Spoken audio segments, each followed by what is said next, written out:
At Google's launch event for their new Pixel devices yesterday, the company had the courage to do a live AI demo after using pre-baked videos at the last one, causing this poor guy to probably want to demo whoever made him stand up there praying for help from the demo spirits. We'll get back to him. For now, look, it's the new Pixel phones. There's the Pixel 9 for $800, $100 more than the Pixel 8, the Pixel 9 Pro, and 9 Pro XL. They split it into two sizes for $1,000 and $1,100 respectively, and the Pixel 9 Pro Fold for $1,800. They've all got this flat-sided design whose turn it is to be the premium look, but they do also have notable upgrades. 12 and 16 gig memory configurations, under-display ultrasonic fingerprint readers that are 50% faster than the Pixel 8s, not on the Fold though, satellite SOS, and the brand new Tensor G4 chip, which is reportedly barely an upgrade over the G3 and still well behind Qualcomm and Apple's phone chips. Oh man, look at that big old camera bump though. It's epic. There's lots of new AI stuff, but first, the new Pixel Watch 3 has bigger and brighter displays, 24-hour always-on display battery life,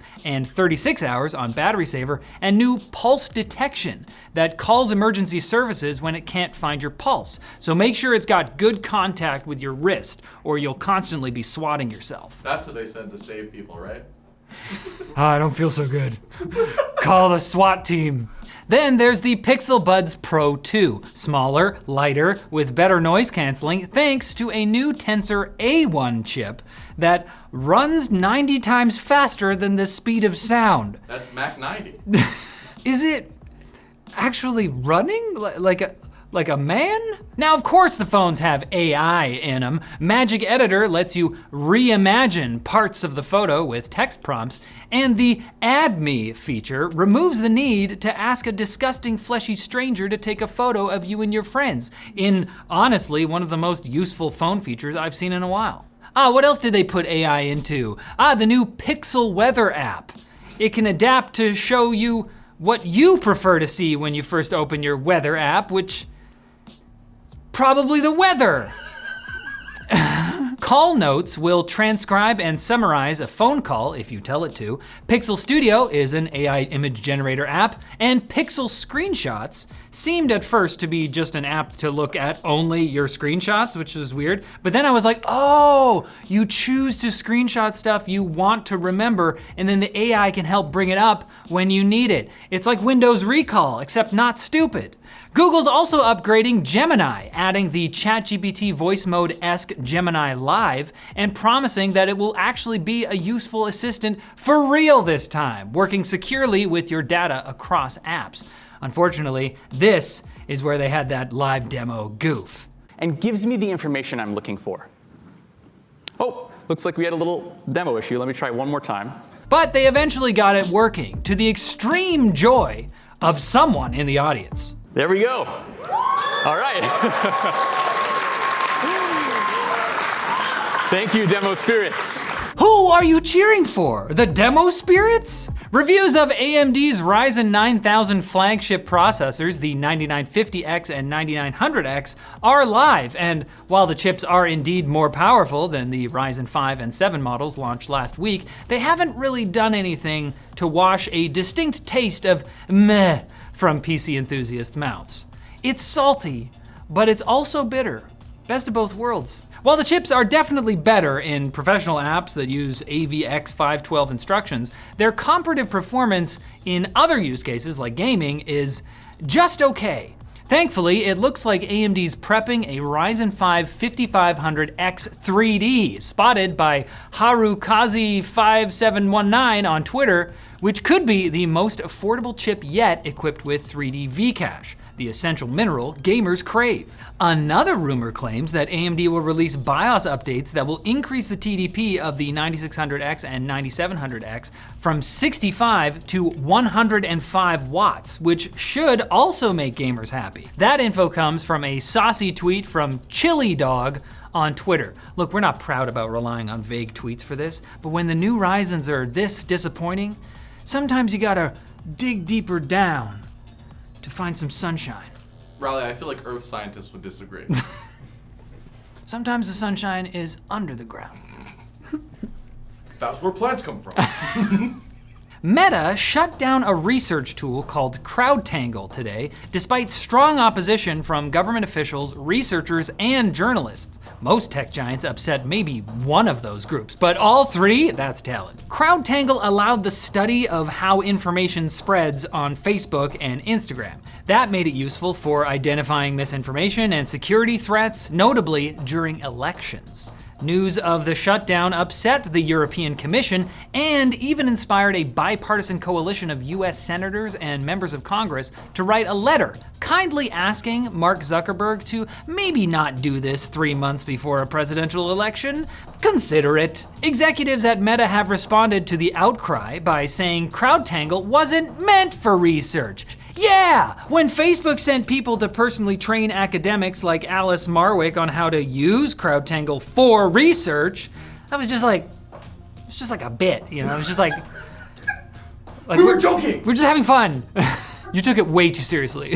Now Meta has introduced a replacement tool called Meta Content Library, but it's not as good. Not only does it produce less usable data, but researchers now have to apply to use it and then wait for approval. Meanwhile, journalists from commercial organizations, meaning most journalists, are ineligible. More importantly, have you tried our sponsor, Odoo? It's good, let's face it, if you have a business in this day and age, you probably want a website. Fortunately, you can make one for free with Odoo. It's easy to use thanks to its simple drag and drop elements and code-free approach. Odoo even provides unlimited hosting, reliable support, and a free custom domain for an entire year. Visit Odoo at the link in the description and create a website for free. Come on. Shh, if we're very quiet, the quick bits can't find us. Uh-oh.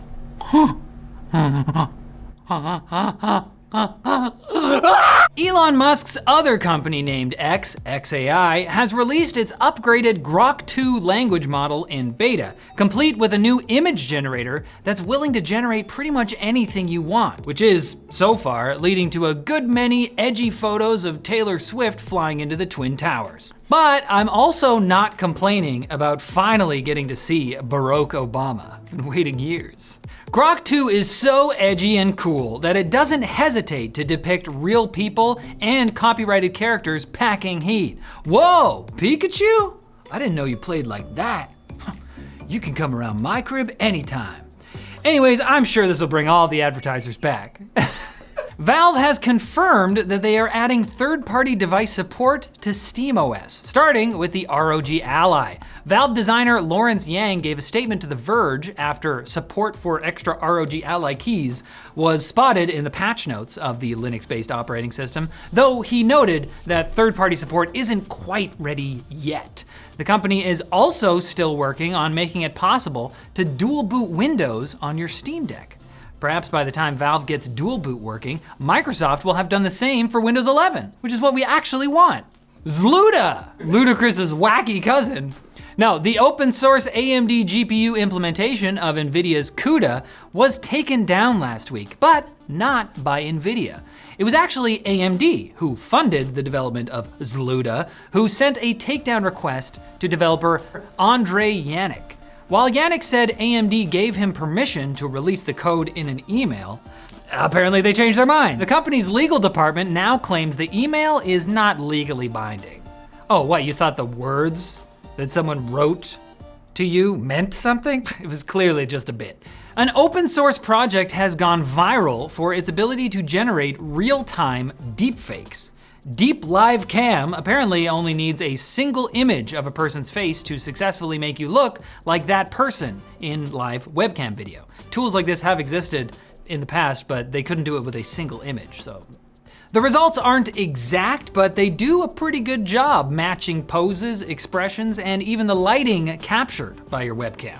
Illustrator Corey Brickley reminds us that it's time to establish code words with your parents because your face and voice are no longer enough to verify your identity. This has been the latest episode of Man-Made Horrors Beyond My Comprehension. And I'm just kidding, there's more. MIT's Computer Science and Artificial Intelligence Laboratory has launched the AI Risk Repository, which contains more than 700 AI risks.